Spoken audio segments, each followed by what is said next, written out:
PM Shri പദ്ധതി കേരളത്തിൽ നടപ്പാക്കുമെന്ന് മുഖ്യമന്ത്രി വി ഡി സതീശൻ പ്രഖ്യാപിച്ചതോടെ ശരിക്കും വെട്ടിലായത് മുസ്ലിം ലീഗാണ്. അധികാരത്തിലെത്തിയാൽ PM ശ്രീ അറബിക്കടലിൽ തള്ളുമെന്ന് പ്രഖ്യാപിച്ച മന്ത്രി KM ഷാജി ഇപ്പോൾ പറയുന്നത് വ്യക്തിപരമായി പദ്ധതിയോട് യോജിപ്പില്ല, പദ്ധതി നടപ്പാക്കുമെന്നത് സർക്കാരിന്റെ തീരുമാനമാണെന്നാണ്. പ്രസംഗത്തിൽ പല പ്രയോഗങ്ങളും നടത്തുമെന്നും മന്ത്രി പറഞ്ഞൊഴിഞ്ഞു. എഗ്രിമെന്റിൽ നിന്ന് പിന്മാറുന്നതിന് വേണ്ടി ഒരു തടസ്സവുമില്ല.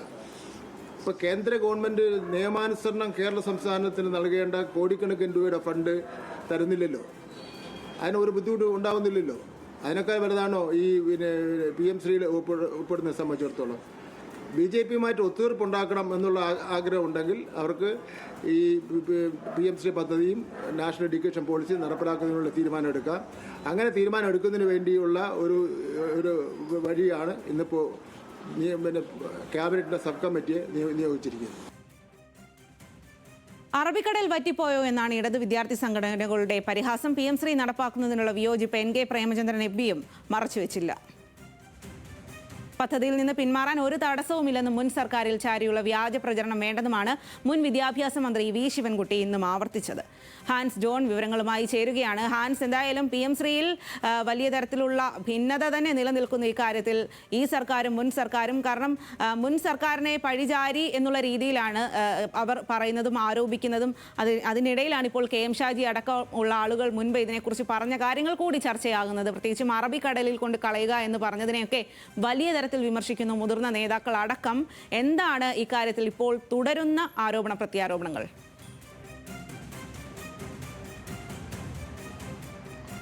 സ്വാതി, PM ശ്രീയുമായി സംസ്ഥാനം മുന്നോട്ട് പോകാം എന്നുള്ള തീരുമാനത്തിന് പിന്നാലെ വലിയ വിമർശനങ്ങളും അതിനോടൊപ്പം തന്നെ രാഷ്ട്രീയ പ്രത്യാരോപണങ്ങളും ആരോപണങ്ങളുമാണ് ഉണ്ടാകുന്നത്. അത് വരും ദിവസങ്ങളിൽ തുടരും എന്ന് തന്നെയാണ് നമുക്ക് മനസ്സിലാക്കാൻ കഴിയുന്നത്. ഇതിൽ ഏറ്റവും പ്രധാനപ്പെട്ടത് ഈ വിഷയവുമായി ബന്ധപ്പെട്ട് മുസ്ലിം ലീഗ് വലിയൊരു പ്രശ്നത്തിൽ തന്നെയാണ് എന്നുള്ളതാണ്. കാരണം മുസ്ലിം ലീഗ് മന്ത്രിമാരാണ് ആദ്യഘട്ടത്തിൽ PM ശ്രീയുമായി ബന്ധപ്പെട്ട് വലിയ രീതിയിലുള്ള വിമർശനം ഇടത് സർക്കാരിനെതിരെ ഉന്നയിച്ചത്. ആ പശ്ചാത്തലത്തിലാണ് ഇപ്പോൾ നിലവിലെ തദ്ദേശ സ്വയംഭരണ വകുപ്പ് മന്ത്രിയായിട്ടുള്ള KM ഷാജി പണ്ട് ഒരു പ്രസംഗത്തിൽ പറഞ്ഞ പ്രസ്താവന ഉയർത്തിക്കൊണ്ട് ഇടത് നേതാക്കൾ വലിയ രീതിയിലുള്ള വിമർശനം ഉന്നയിക്കുന്നത്. ഈ PM ശ്രീ പദ്ധതി അറബിക്കടലിൽ കൊണ്ടുപോയി കളയണം എന്നായിരുന്നു KM ഷാജിയുടെ പ്രസ്താവന. പക്ഷേ ഇത്തവണ അദ്ദേഹം ആ പ്രസ്താവന എന്ത് പറ്റി എന്ന് ചോദിക്കുമ്പോൾ അദ്ദേഹത്തിൻ്റെ പ്രതികരണം വരുന്നത് പ്രസംഗത്തിൽ അങ്ങനെ പല പ്രയോഗങ്ങളും നടത്തും, അതിപ്പോൾ ചർച്ചയ്ക്ക് എടുക്കേണ്ട ആവശ്യമില്ല എന്നാണ്. സർക്കാർ UDF സർക്കാർ മറ്റൊരു സർക്കാരിൻ്റെ തുടർച്ചയാണ്. അതുകൊണ്ട് തന്നെയാണ് PM ശ്രീ പദ്ധതിയുമായി മുന്നോട്ട് പോകാം എന്നുള്ളൊരു തീരുമാനത്തിലേക്ക് എത്തിയത്. അതിൻ്റെ ഭാഗമായിട്ടാണ് ഒരു സമിതി രൂപീകരിച്ചത്. ആ സമിതി ഇനിയിപ്പോൾ റിപ്പോർട്ട് സമർപ്പിക്കട്ടെ. ആ റിപ്പോർട്ടിൻ്റെ അടിസ്ഥാനത്തിൽ തുടർ നടപടികൾ സ്വീകരിക്കാം. ഈ പദ്ധതിയിൽ എന്ത് തീരുമാനം സ്വീകരിക്കണം എന്നുള്ള കാര്യത്തിൽ കൂടുതൽ സമയം അല്ലെങ്കിൽ ആ ഒരു സാവകാശം UDF സർക്കാരിന് ആവശ്യമുണ്ട് എന്നീ പ്രതികരണങ്ങളാണ് അദ്ദേഹത്തിൻ്റെ ഭാഗത്തുനിന്ന് ഉണ്ടായത്. പക്ഷേ അദ്ദേഹത്തിനെ വലിയ രീതിയിൽ പരിഹസിച്ചുകൊണ്ടാണ് ഇടത് നേതാക്കൾ രംഗത്തെത്തിയത്. AK ബാലനായിരുന്നു ആദ്യഘട്ടത്തിൽ KM ഷാജിയെ പരിഹസിച്ച് രംഗത്തെത്തിയത്. അറബിക്കടലിൽ വലയിട്ട് നോക്കിയിട്ട് ഒന്നും കിട്ടിയില്ല എന്നായിരുന്നു AK ബാലൻ്റെ പ്രസ്താവന. ഒപ്പം തന്നെ UDF സർക്കാരിന് ഈ പദ്ധതിയുമായി മുന്നോട്ട് പോകേണ്ട ഒരു സാഹചര്യവുമില്ല, എപ്പോൾ വേണമെങ്കിലും ഈ പദ്ധതിയിൽ നിന്ന് പിന്മാറാം. സമാനമായിട്ടുള്ള പ്രതികരണം തന്നെയാണ് AIYF AISF നേതാക്കളുടെ ഭാഗത്തുനിന്ന് ഉണ്ടായത്. അറബിക്കടലിലെ വെള്ളം വറ്റിപ്പോയി എന്നാണ് ഇടത് നേതാക്കൾ ചോദിച്ചത്. ഒപ്പം തന്നെ ഏതെങ്കിലും തരത്തിൽ ഈ PM ശ്രീ പദ്ധതിയുമായി മുന്നോട്ട് പോകാനാണ് തീരുമാനമെങ്കിൽ ശക്തമായ പ്രതിഷേധം ഇടത് യുവജന സംഘടനകളുടെ ഭാഗത്തുനിന്ന് ഉണ്ടാകുമെന്നുള്ള ഒരു താക്കീത് കൂടി ഈ നേതാക്കൾ നൽകുകയുണ്ടായി. അതേസമയം കഴിഞ്ഞ ദിവസങ്ങളിൽ ആവർത്തിച്ചതുപോലെ തന്നെ മുൻ വിദ്യാഭ്യാസ മന്ത്രിയായിട്ടുള്ള V ശിവൻകുട്ടിയും ഇന്ന് രംഗത്ത് വന്നിരുന്നു.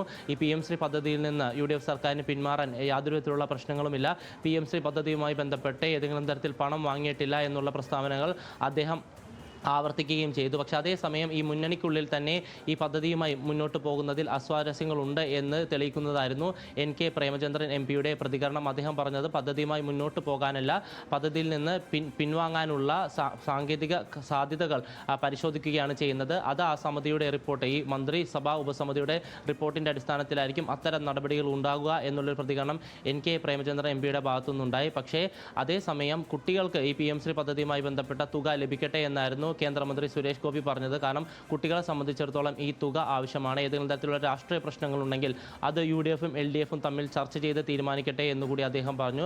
അതേസമയം ഈ PM ശ്രീ വിവാദങ്ങൾ വന്നതിന് പിന്നാലെ പ്രതിപക്ഷ നേതാവ് പിണറായി വിജയനും സമാനമായ രീതിയിലുള്ള പ്രതികരണവുമായി രംഗത്തെത്തിയിരുന്നു. ദേശാഭിമാനിക്ക് നൽകിയ മുഖപ്രസംഗത്തിലാണ് അദ്ദേഹം UDFിനെ വലിയ കടുത്ത ഭാഷയിൽ വിമർശിച്ചത്. അദ്ദേഹം പറഞ്ഞത് നേരത്തെ ഉണ്ടായിരുന്ന നിലപാടുകളിൽ നിന്ന് മലക്കം മറിയുന്ന ഒരു നടപടിയാണ് UDF സർക്കാരിൻ്റെ ഭാഗത്തുനിന്നുണ്ടായത്.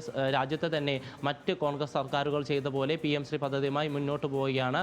അതുകൊണ്ട് തന്നെ ഇത്തരം നടപടികൾ സർക്കാരിൻ്റെ ഭാഗത്തുനിന്ന് ഉണ്ടാകാൻ പാടില്ല. പ്രതിപക്ഷത്തുണ്ടായിരുന്നപ്പോൾ എന്ത് നിലപാടാണ് സ്വീകരിച്ചത്, അത്തരം നിലപാടുകളുമായി മുന്നോട്ട് പോകണം എന്നടക്കമുള്ള കാര്യങ്ങളാണ് പിണറായി വിജയൻ പറഞ്ഞു വെച്ചത്. എന്തായാലും ഈ PM ശ്രീ പദ്ധതിയുമായി ബന്ധപ്പെട്ട് UDF സർക്കാരിനെതിരെ വലിയ വിമർശനമാണ് ഉയരുന്നത്. ഏതെങ്കിലും തരത്തിൽ ഇനിയിപ്പോൾ മന്ത്രിസഭാ ഉപസമിതിയുടെ റിപ്പോർട്ടിൻ്റെ അടിസ്ഥാനത്തിൽ ഈ പദ്ധതിയിൽ നിന്ന് പിന്നോട്ട് പോകുമോ മുന്നോട്ട് പോകണമോ എന്നുള്ള കാര്യത്തിൽ UDF സർക്കാരായിരിക്കും ഒരു അന്തിമ തീരുമാനം സ്വീകരിക്കുക. സ്വാതി.